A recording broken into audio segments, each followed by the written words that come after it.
Okay, well, so we've been having our discussions in here. Sorry, you want to go by? Yeah. Just a little bit, and then Okay. we'll walk behind you. Thank Oh, you. sure. Thank you. you. For months, we have been negotiating, talking, debating back and forth in our conference, trying to come to a really good rules package, and it's amazing. As a matter of fact, I'll quote Matt Gaetz. He said it's exquisite. That's what he said on our conference call on Sunday.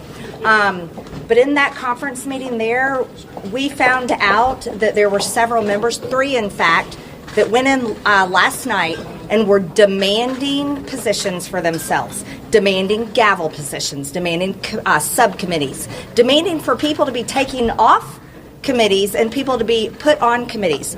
Three Republicans out of our 222.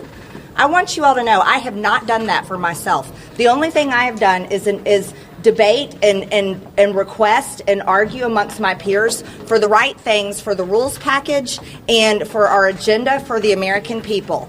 And that's the only thing I've done. I haven't asked for one thing for myself, and I'm the only Republican that has 0 committees. So you would think I would be the one in there asking for something, but I haven't done that. But I find out that it's my Freedom Caucus colleagues and my supposed friends that went and did that, and they asked nothing for me.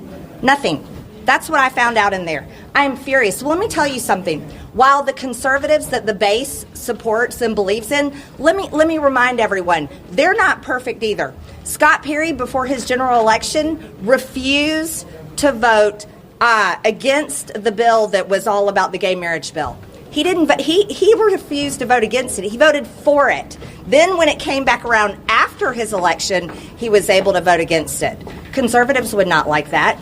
Let me remind everyone this. Matt Gaetz, who has compared Kevin McCarthy to Paul Ryan, my friend Matt Gaetz, he supported Paul Ryan almost more than anyone. It's still on his social media. As a matter of fact, his first vote in Congress was for Paul Ryan as Speaker. And then he cheered him on for nearly a year and a half or more when people like me were at home furious at Paul Ryan's speakership because it wasn't passing the MAGA agenda that we all supported.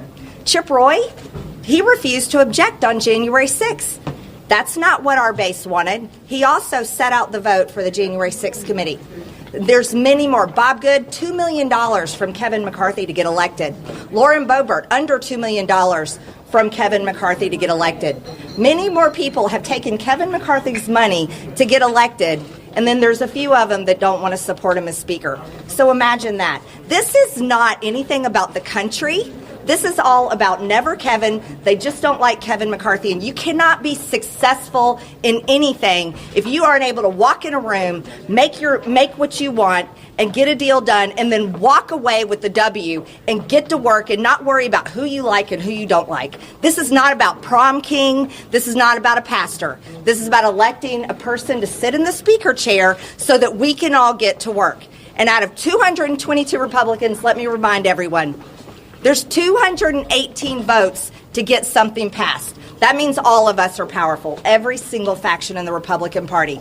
So there's not going to be a tiny little group that is going to demand their way because they want subcommittee chairs and they want certain power positions. That is not how this works. And that is the worst thing they could do for the country. And I'm furious over it, and I'm going to continue calling them out. We will be fighting this out. We'll see what happens.